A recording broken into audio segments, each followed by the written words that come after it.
Welcome to the Music Shop Podcast, where we talk with music retailers from across the country about the challenges of running their business and how they succeed. I'm your host, Taylor Harnois.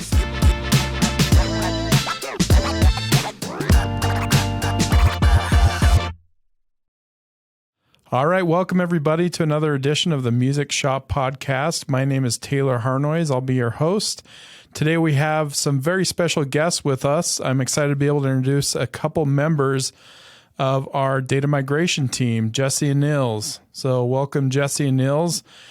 And Jesse and Nils are two of our senior data migrators, and they've been with Music Shop 360 for quite a long time now. And so when it comes to point of sale data, really, they've seen the whole gamut. They've seen it all. Okay. So the reason why we're excited to have Jesse and Nils along with us today is because point of sale data migration is perhaps the biggest fear or headache for music stores when they're contemplating switching their point of sale system. So the reason really why this has come up is we just finished polling a really large cross section of our users. And time again, when we asked them what they'd been most worried about when making the switch to Music Shop 360, nearly without fail, each shop mentioned the data. You know, what's going to happen to my data? And so to be honest, we can't say that we were really surprised to hear that. So just to provide a little bit more context there, apart from like brand new stores who are really just kind of starting from scratch and have never used a system before, most of the stores who end up making the switch to Music Shop 360, the overwhelming majority of them are coming over from legacy on-premise software systems. So not only that, but a lot of these stores have been using the same system for a long time, years and years, and in some cases, even decades. So you're battling, a couple things there. There's tons of data, and they're outdated systems. So it's really kind of no wonder that these stores are really worried about, what's going to happen to their data. So with that kind of context in mind, I wanted to spend a few minutes today with Jesse and Nils to talk through some of the things that they've seen, maybe some best practices, tips and tricks, and really some other ideas that they have that might help some stores who are out there who are maybe thinking about making the switch to Music Shop 360, or maybe they're not. Maybe they're just wanting to understand a little bit more about why having clean data is really so important to running a successful store. So again, with that in mind, welcome Jesse and Nils. We're excited to have you today. Excited to be here. Yeah, thanks for having us. Yeah, for sure. So we've got a number of questions for you, and so just wanted to, again, kind of pick your brain a little bit. So when you guys first start talking to a store who's migrating data over to Music Shop 360, how many of them would you say are coming in with clean data? And by clean data, I mean, they don't have duplicate customers or products. They have all their products in their system. They have all kind of the standard information you would expect, like cost and quantity and vendors, barcodes, mins and maxes or reorder points. That sort of thing. How frequently are shops coming over with totally clean data? I would say overall, probably like 5%. Clean data is honestly not something that's commonly seen through all the migrations we've done. There's usually always something here or there missing.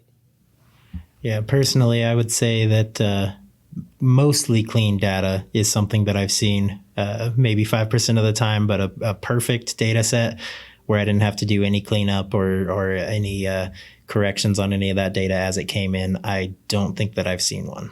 So it's never happened before. We've never seen somebody come over with all the data intact, ready to go. Yeah, not perfect. Maybe one in the years that I've been doing it. Okay.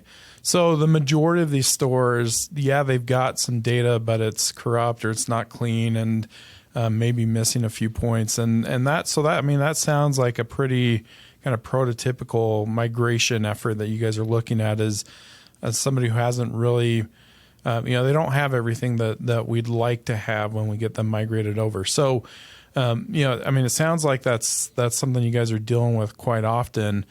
Where does it go from there? You initially start talking to the store. What does the process look like for the store? What is it they need to do? and then kind of what's your role? What is it that you guys do? Yeah, to sort of start off, we'll talk with the customer, sort of see what they even want to move over to begin with, because not all stores want to move everything over since they understand their data is not clean. So some like to start fresh, build that out. Once we figure that out, we'll either work with them to get the data out, or they'll go and pull it, because some of them are tech savvy enough to be able to do that. From there, it's pretty much on our hands after that. We'll go through, clean it up to the best of our abilities. We will try and fix some of the pieces that we obviously know should be in place. Usually once that's done, I try and get back with the customer just to sort of let them know, here's what I saw that was missing. Here's some stuff that you might want to adjust, and sort of verify that, hey, everything came over the way they sort of expected. There's no any major issues, and stuff like that. Perfect. So, I mean, a couple of things I wanted to circle back on that is, so really it sounds like there's really two types of customers: people who know how to go into their current system, pull the data, and then they send that over to you. But then there's also a subset of customers who really don't know how to access that data. And it sounds like you guys will hop in with them and provide some support on that front as well. Is that right? Yeah, that's right. What I like to do is tell the client up front, I like to take as much work as I can off their hands, because they already have to run the business. They already have to sell and do all this other stuff. So if I can at least take the one major piece off their hands, I feel like that makes a better experience overall.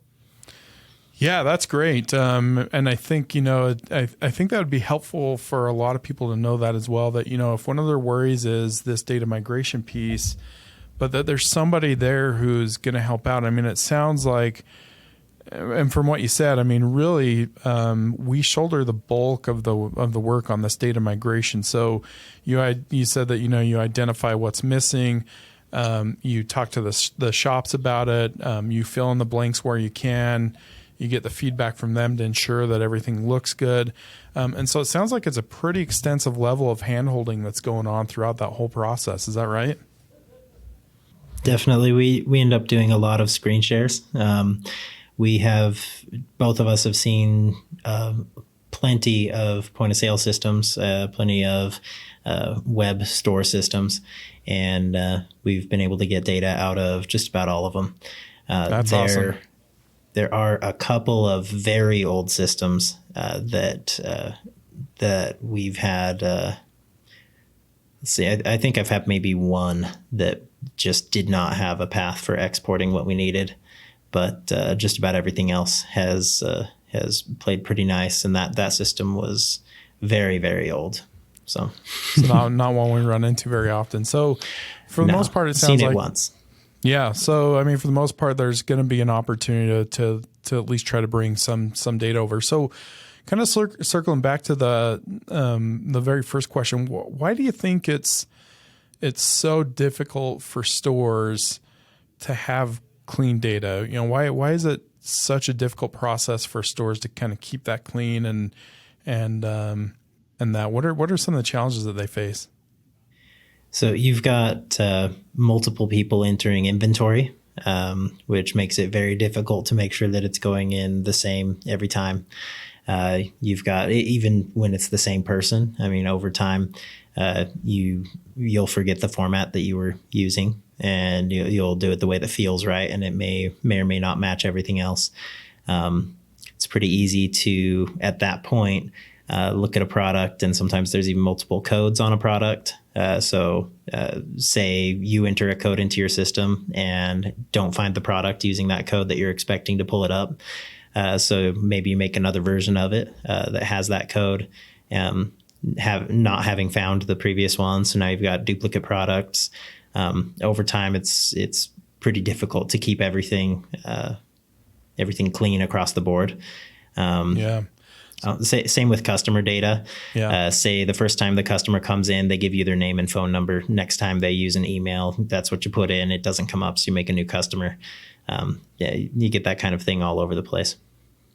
Yeah, and so I mean, it sounds like there's kind of a natural degradation of the data just over time. I mean, just due to kind of natural process of maybe different people using the system and maybe bypassing some steps and taking shortcuts and that sort of thing. I know one of the things that we've run into is you've got a store who they've got a customer walk in and they just need to sell a product quickly, a product that they haven't entered into their inventory quite yet. They'll make kind of a quick ad product just to get it out the door, and then they go back and or never go back and get that product information cleaned up. And so it really just seems to be kind of a natural byproduct of time and utilizing a system that you're going to have some of this data corruption. So and that I mean, it sounds like that's really kind of impacting everybody, and we've seen that time and time again. And so I think, for me, the takeaway on that is that's why that hand holding is so important, right? Because we know the data is not going to be totally clean and totally correct. Well, they have professionals, they have people who are experienced and have expertise in helping clean up some of that data, throughout this migration process. I think that's critical to, for shops to know that those resources are out there. Today's episode is sponsored by Music Shop 360 Retail Software. Music Shop 360 helps music stores manage all the pieces of their business. It's great for managing instrument repairs, tracking inventory in-store and online, or taking recurring payments for instrument rentals. Music Shop 360 also has built-in tools for communicating with customers so you can keep them in the loop and coming back to your store. With our Reverb.com integration, you can connect your inventory to their site and expose your business to a larger, worldwide audience. With everything built into one system, it makes this process seamless and incredibly easy. Music Shop 360 does all this and more. For listeners of this podcast, Music Shop 360 is offering 50% off your startup costs. Click the link in the description or call 385-217-6158 to schedule a demo and redeem this offer. And now back to the show.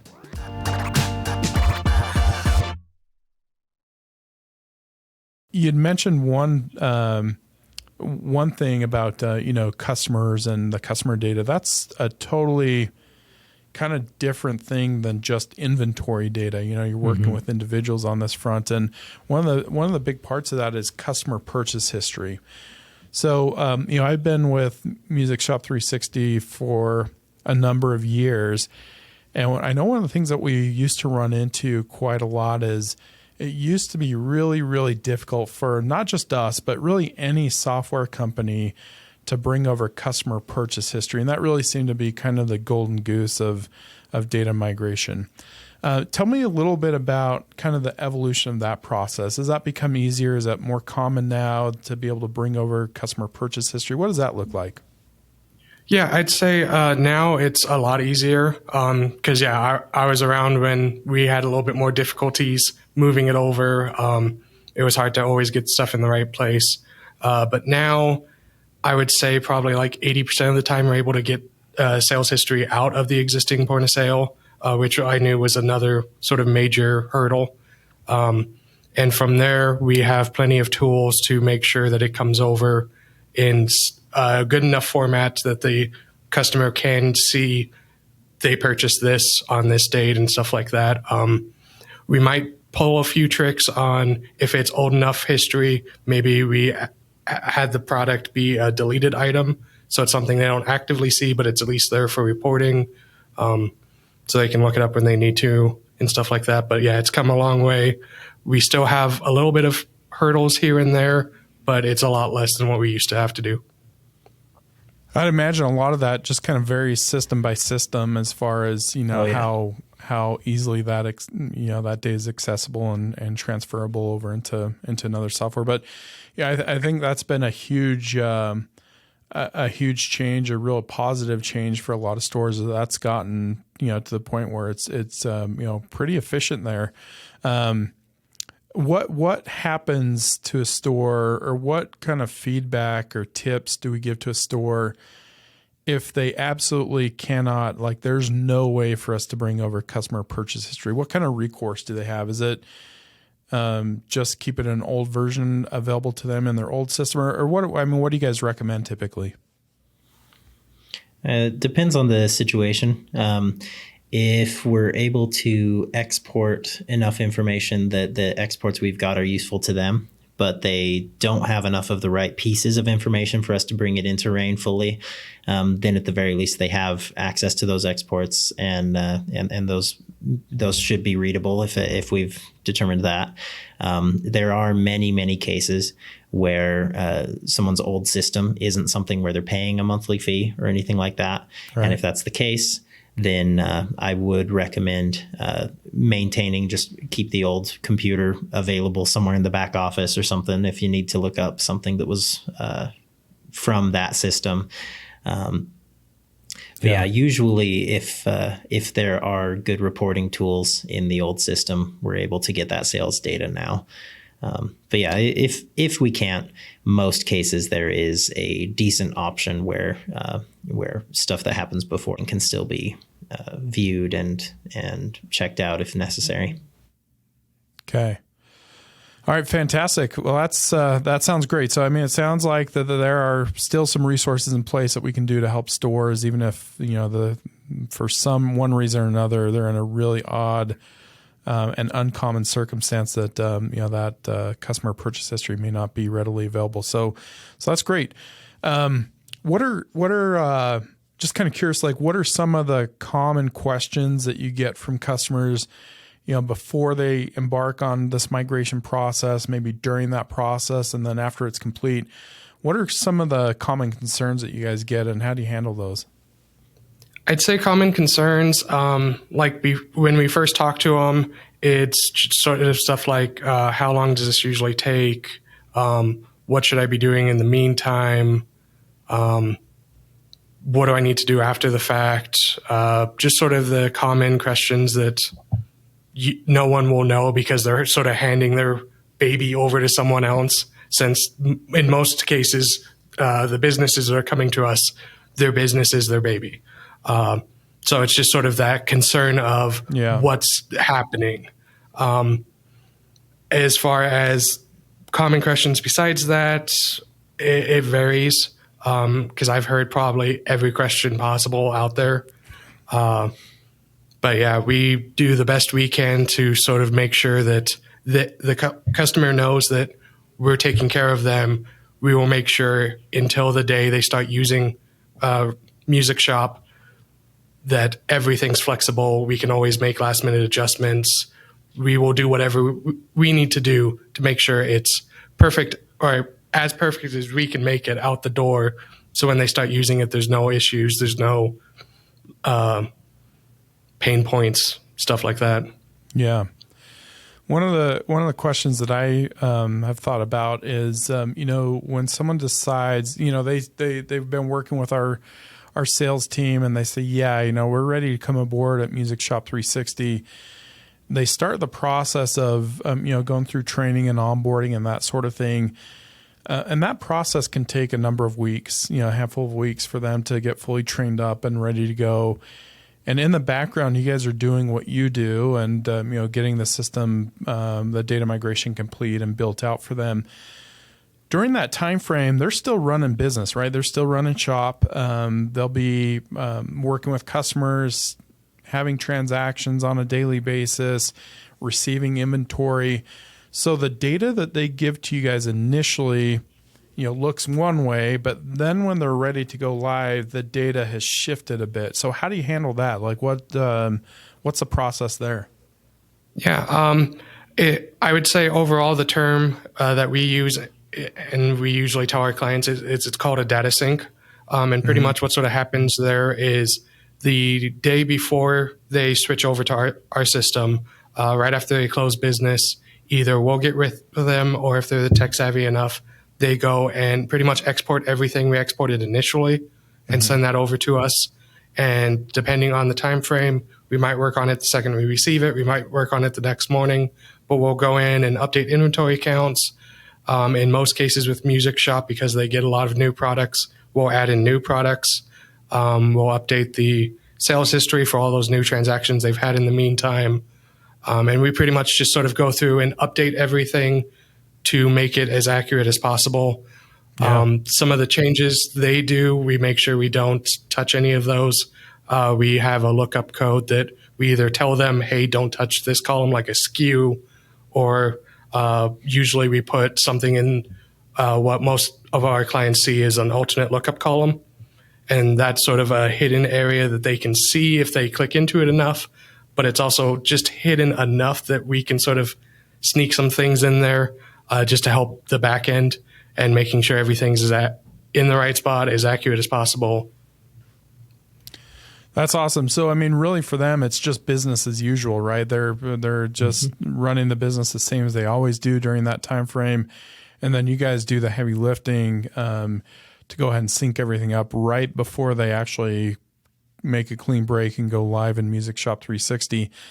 There was kind of a follow-up question I had on that. So it sounds like this kind of the initial migration you do is really kind of building out kind of the shell of it, bringing over data, obviously, but really that kind of last piece is really just updating the data that you guys have already built in there. So it's not like it's another complete massive overhaul. It's really just providing an update to the data that's already been built in there.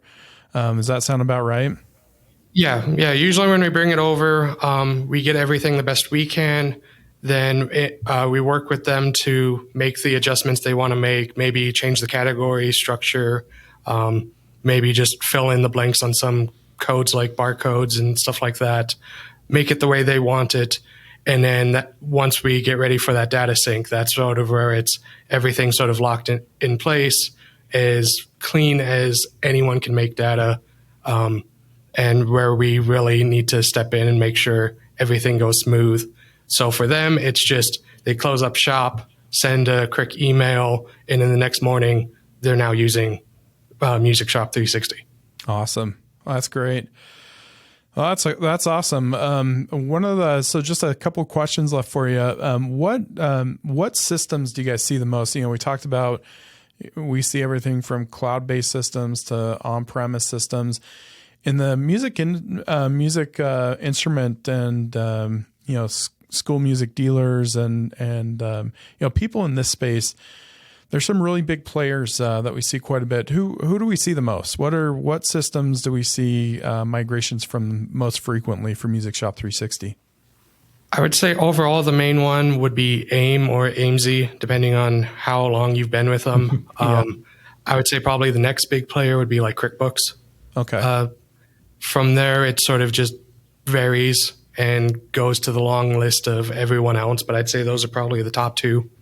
Kind of a hodgepodge from there, but really the biggest ones, AIMSy and then QuickBooks and then really everybody else then, huh? Yep. And yeah, it's all versions of AIM I've seen, all versions of QuickBooks. Again, you've seen everything, it seems like, so. So yeah, at one point we helped someone track down a copy of Excel that they could install on their XP computer so that their old version of QuickBooks could export. Oh, wow. Okay. So yeah, you've really dealt with everything then. Yep. Yeah.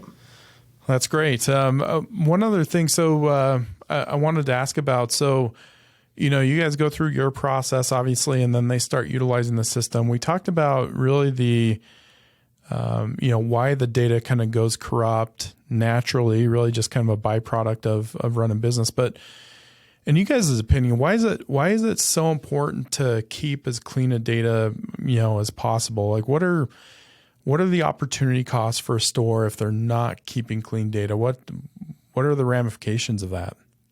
I'd say probably mostly you're going to have a hard time having good reports coming out. You're going to see a lot of issues actually tracking your profit margins. If a customer comes in and you've got 8 versions of the customer, it may be hard to find the item that they're looking for. If they're saying, hey, we need to do a warranty on this, or we need to do service on this, you can look things up by serial number, so you can kind of track things down that way. But if you do have too much duplication or missing data, all of your reporting is going to be a lot more difficult to use. to sort of add on that, the main thing is just sort of time. The more duplicate there is, or duplications there are, the more spread out stuff is, the more time you're having to sit through and sort of filter through everything and try and find the exact thing you're looking for, instead of trying to sell the product, trying to help the customer with whatever they might need.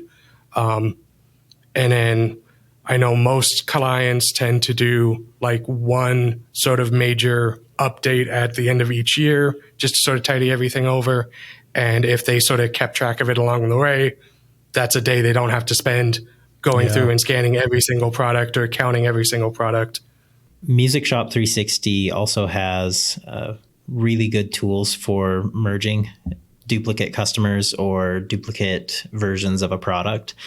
So as that natural drift happens, where over time you're getting into the place where you have bad data, you're going to encounter that when it comes up when someone goes to scan a product and you see two options and there should only be one, or when someone puts in a customer's name and both show. The tools for correcting that in Music Shop 360 are really simple to use and very effective. Yeah, so maybe keeping the data clean as you go, while it may require an extra, a higher degree of attention and record keeping and detail and that sort of thing, it's going to pay off at the end, because they're not going to be dealing with these massive cleanup jobs that they have to go into. The other things that I was thinking about as well is, if you're keeping clean data, especially in regards to your customers and what they've purchased and things of that nature, it really presents an opportunity for these music stores to be able to remarket to those customers much, much more effectively. And then you look at a tool like Music Shop 360 that has a lot of automation in those marketing tools. Mm-hmm. Well, the cleaner you're keeping the data, the more effective that marketing is going to be. And then the more effective that marketing is, that's going to lead to more revenue dollars for the store. So there really is a real dollar opportunity cost if a store is not putting in the effort to keeping the data clean, at least the best that they can. Then, of course, there's always the tax implications. There's, you talk about going through reordering and buying and that sort of thing. Well, again, if you've got bad data, how are you going to know what you need to get reordered? And so, I think there's really quite a multitude of reasons why it's important for any store, not just a Music Shop 360 store, but any store, keep the data as clean as you possibly can. And that's really going to pay dividends down the road. So, Jesse and Niels, want to thank you guys for hopping in today and spending a few minutes with us. I know you guys are very, very busy working with customers and getting their information migrated over. So again, really wanted to thank you and appreciate your time today. Yeah, it's not a problem. Happy to be here. Absolutely. All right. Thanks, guys. We appreciate it.